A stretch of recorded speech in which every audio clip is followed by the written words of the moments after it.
এই মুহূৰ্তৰ আটাইতকৈ গুৰুত্বপূৰ্ণ খবৰ লৈ আনিবলৈ চেষ্টা কৰিছো 50 বাৰ মুখ্যমন্ত্ৰী হিমন্ত বিশ্ব শৰ্মা হলেও অসমৰ পৰা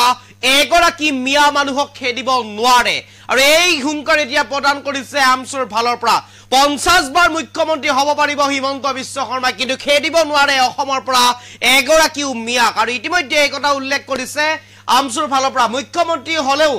এজন মিয়াও খেদিব নোৱাৰে হিমন্ত বিশ্ব শৰ্মাই কষ্ট কৰি খোৱা কষ্ট কৰি আগবাঢ়ি যোৱা এগৰাকী মিয়াক খেদিব নোৱাৰে অসমৰ পৰা ঠাট্টা কৰিব পাৰিব মিয়া বুলি ঠাট্টা কৰিব পাৰিব মিয়া জনগোষ্ঠী বুলি কিন্তু অসমৰ পৰা খেদিবলৈ সাহস নাই অসমৰ পৰা খেদি পঠিয়াবলৈ হিম্মত নাই হিমন্ত বিশ্ব শৰ্মাৰ যদিও বা 50 বাৰ মুখ্যমন্ত্ৰী হয় অসমৰ আৰু এনেদৰে কাছুমাৰীৰ পৰা পুনৰ গৰ্জন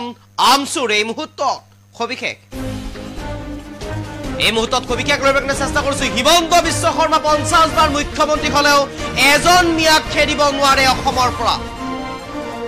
পৰা এজন মিয়াক খেদিব নোৱাৰে হিমন্ত বিশ্ব শৰ্মাই মিয়া বুলি ঠাট্টা কৰিব পাৰিব কিন্তু খেদি পঠিয়াবলৈ সাহস নাই হিমন্ত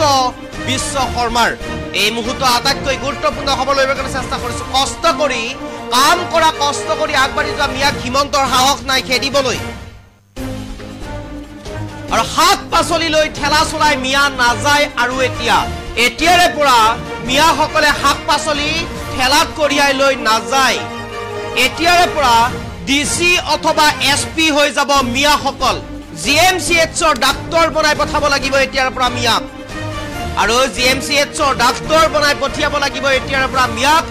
কামৰূপৰ ডিসি অথবা এসপি হৈ যাব ৰাজপথৰ মাজেৰে মিয়া সকলে লৈ নাযায় ঠেলাৰ ভিতৰত ভৰাই শাক পাচলি এই সংকল্প সৰবাখীয়ে ল'ব লাগিব এই সংকল্প সৰবাখীয়ে লোৱাৰ সময় আহি পৰিল বুলি মন্তব্য কৰিছে এতিয়া আমচুৰ ভালৰ পৰা ঘৃণা কৰিব পাৰিব মিয়া সকলক তাচ্ছিল্য কৰিব পাৰিব কিন্তু খেদি পঠিয়াবলৈ নোৱাৰে পৃথিৱীত আটাইতকৈ ডাঙৰ অস্ত্ৰ হৈছে কলম সবাতকৈ ডাঙৰ অস্ত্ৰ পৃথিৱীত আৰু এই অস্ত্ৰৰ ওপৰত কোনো অস্ত্ৰ নাই সেই কাৰণে আমি শিক্ষিত হ'ব লাগিব পিঠিত বেগ ল'ব লাগিব পিঠিত বোজা নহয় পিঠিত বেগৰ বোজাহে ল'ব লাগিব এতিয়াৰে পৰা কাছুমাৰীৰ পৰা পুনৰ খৰব হ'ল আমচু এই মুহূৰ্তৰ আটাইতকৈ গুৰুত্বপূৰ্ণ খবৰ লৈ আনিবলৈ চেষ্টা কৰিছো পুনৰ আমচু খৰব হোৱা পৰিলক্ষিত হৈছে সংখ্যালঘু লোকসকলক লৈ মিয়া জনগোষ্ঠীক লৈ পুনৰ খৰব হোৱা পৰিলক্ষিত হৈছে হিমন্ত বিশ্ব শৰ্মা অসমৰ মুখ্যমন্ত্ৰী 50 বাৰ হ'ব পাৰিব কিন্তু মিয়া জনগোষ্ঠীক অসমৰ পৰা খেদি পঠিওৱাৰ তাকত নাই হিম্মত নাই খেদি পঠিয়াব নোৱাৰিব কষ্ট কৰি কাম কৰি কষ্ট কৰি আগবাঢ়ি যোৱা মিয়াক অসমৰ পৰা খেদি পঠিয়ালৈ হিমন্ত বিশ্ব শৰ্মাৰ হিম্মত নাই এতিয়াৰে পৰা মিয়া সৰৰ মিয়াই শাক পাচলি অথবা চব্জি লৈ নাযায় এতিয়াৰে পৰা ডিসি অথবা এসপি হৈ ৰাজপথৰে যাব গাড়ীত উঠি জিএমচিএইচৰ ডক্তৰ বনিব লাগিব এতিয়াৰে পৰা এই সংকল্প সৰৰ মানুহে ল'ব লাগিব এই সংকল্প লৈ সৰৰ পৰা জেহাদ আৰম্ভ কৰিব লাগিব শিক্ষাৰ ঘৃণা কৰিছে গালি পাৰিছে পাৰিবলৈ দিয়ক সেই ঘৃণা সেই গালি আশীৰ্বাদ হিচাপে লৈ আগবাঢ়ি যাব লাগিব কলম তুলি ল'ব লাগিব হাতত আৰু সেই কাৰণেই শিক্ষিত হ'ব লাগিব পিঠিত বেগ ল'ব লাগিব এতিয়াৰে পৰা মিয়া লোকসকলে কাছুমাৰীৰ পৰা এনেদৰে পুনৰ গৰ্জন দিছে আমচুৰ ভালৰ পৰা এই মুহূৰ্তত খবিকে ক'বলৈ চেষ্টা কৰিছো কাছুমাৰীৰ পৰা পুনৰ আমচুৱে গৰ্জন দিছে হিমন্ত বিশ্ব শৰ্মাক চেলেঞ্জ দিছে অসমৰ 50 বাৰ মুখ্যমন্ত্ৰী হ'ব পাৰিব হিমন্ত বিশ্ব শৰ্মা কিন্তু অসমৰ পৰা মিয়া জনগোষ্ঠী খেদি পঠিয়াবলৈ সাহস নাই মিয়া জনগোষ্ঠী খেদি পঠিয়াবলৈ তাকত নাই হিমন্ত বিশ্ব শৰ্মাৰ লগতে এতিয়াৰে পৰা সৰৰ পৰা মিয়া সকলে শাক পাচলি বা চব্জি লৈ বজাৰলৈ নাযাব শাক পাচলি বা চব্জি লৈ এতিয়া পৰা সেই শাক পাচলিতে আবদ্ধ নাথাকিব ঠেলাত শাক পাচলি লৈ যোৱাত আবদ্ধ নাথাকিব এতিয়াৰে পৰা মিয়া সকল কেৱল মাত্ৰ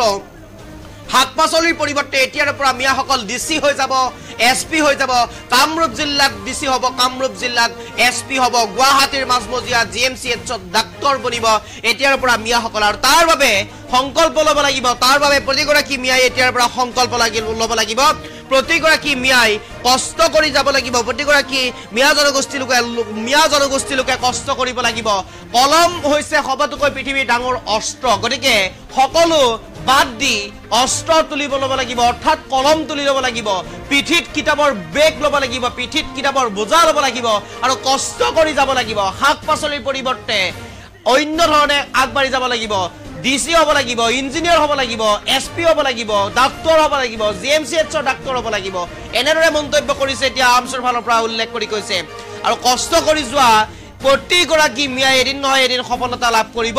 আৰু ঘৃণা কৰিছে গালি পাৰিছে পাৰিবলৈ দিয়ক সেই ঘৃণা সেই গালিক আশীৰ্বাদ হিচাপে ল'ব লাগিব প্ৰতিগৰাকী মিয়াই আৰু সেই আশীৰ্বাদ হিচাপে লৈ হাতত কলম তুলি ল'ব লাগিব পিঠিত বেগৰ বোজা ল'ব লাগিব পঢ়িব লাগিব শিক্ষিত হ'ব লাগিব অধিকাৰ সাব্যস্ত কৰিব লাগিব এনেদৰে এতিয়া প্ৰতিগৰাকী মিয়াক আহ্বান জনাইছে কাছুমাৰীৰ পৰা এনেদৰে মন্তব্য কৰিছে আমচুৰ সভাপতি ৰেজাউল কৰিম চৰকাৰে এই মুহূৰ্তত চৰকাৰৰ মন্তব্য আছে শুনাব বিচাৰিছোঁ বাৰে বাৰে ক'ব গুৱাহাটীত আমি ঠেলাৱালা ৰিক্সাৱালা মিয়াবিলাকক আমি খেতি পঠিয়াই দিম খেতি পঠিয়াৰ দমটো কোনো কাৰণ নাই সি মিয়াই হওক আৰু কোনোবাই হওক গুৱাহাটীৰ মাটিৰ পৰা হিমন্ত বিশ্ব শৰ্মা 50 বাৰ মুখ্যমন্ত্ৰী হলেও মিয়া বুলি তাচ্ছিল্য কৰা এজন মিয়াকো খেতিব নোৱাৰে এইটো স্পষ্ট কিন্তু এটা কথা আমি জেদ ৰাখিব লাগে যে আমি 10 বছৰ কষ্ট কৰিম 10 বছৰ কষ্ট কৰি আমি আৰু এই কাছমাৰা অঞ্চলৰ পৰা সবজি লৈ ঠেলা বা ৰিক্সাৱালা আমি গুৱাহাটীত নপঠাও গুৱাহাটীত যদি পঠাবলগীয়া হয় কামৰূপ মেট্ৰৰ ডিচি বনাই পঠিয়াই দিম কামৰূপ মেট্ৰৰ এছপি বনাই পঠিয়াই দিম জিএমচি ডক্টৰ বনাই পঠিয়াই দিম ভাল ইঞ্জিনিয়াৰ বনাই পঠিয়াই দিম এই সংকল্প চৰবাসীয়ে লওক ঘৃণা কৰিছে গালি পাৰিছে আশীৰ্বাদ হিচাপে লৈ ল'ৰা ছোৱালীক বিদ্যালয় পঠিয়াই দিয়ক সেইকাৰণে কৈছো পৃথিৱীত এনেকুৱা কোনো অস্ত্ৰ নাই যি অস্ত্ৰই কলমক ভেদ কৰি পাৰ হ'ব গৈছে পৃথিৱীৰ আটাইতকৈ ডাঙৰ অস্ত্ৰটো হৈছে কলম সেইকাৰণে কৈছো আপোনালোকে ল'ৰা ছোৱালীৰ পিঠিত স্কুলৰ বেগ আৰু হাতত কাগজ কলম তুলি দি জেহাদ ঘোষণা কৰক যেতিয়ালৈকে নিজৰ ল'ৰাটো doctor engineer IAS IPS officer সৰ্বভাৰতীয় বিভিন্ন পৰীক্ষাত উত্তীৰ্ণ নহ'ব তেতিয়ালৈকে আমাৰ জেহাদ অব্যাহত থাকিব মানৱ সম্পদ গঢ়াত জেহাদ অব্যাহত থাকিব এই সংকল্প ল'ব লাগিব এই সংকল্প আমি ল'ব লাগিব আমি ডক্টৰ ইঞ্জিনিয়াৰ বহুত পঢ়ালো এতিয়া আমি আৰু চিন্তা কৰিবলগীয়া হৈছে আমাৰ ল'ৰা ছোৱালীক আমি গৌৰৱ কৰোঁ মোৰ ল'ৰাটো মই কেৰালা পঠাই দিছো এইবাৰ পইচা পঠালে মই 3 পাত কিনিম সেই 3 পাতেৰে আপোনাৰ ঘৰখন পোহৰ নকৰে বৰষুণ ৰদ কৰিব নোৱাৰে আপুনি গৌৰৱ কৰক যে মোৰ ল'ৰাটো এবাৰ গুৱাহাটী ইউনিভাৰ্চিটি পঢ়িছে অহাবাৰ মই দেলহিলৈকে পঠিয়াই দিম কোচিং কৰিবৰ কাৰণে এইটো গৌৰৱ কৰক সেই লেবাৰ কেৰালাত পঠিয়াই দিছে এই গৌৰৱ আমি কৰিব নালাগে গুৱাহাটীত ৰিক্সা চলাব পঠিয়াই দিছো পইচা পঠাই দিব কেদা ঘৰ দিম এই সংকল্প নল'ব এটা সংকল্প লওক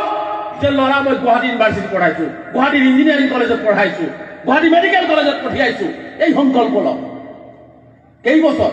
খাটি খোৱা জাতি এইটো কষ্ট কৰা জাতি এইটো 10 বছৰ কষ্ট কৰক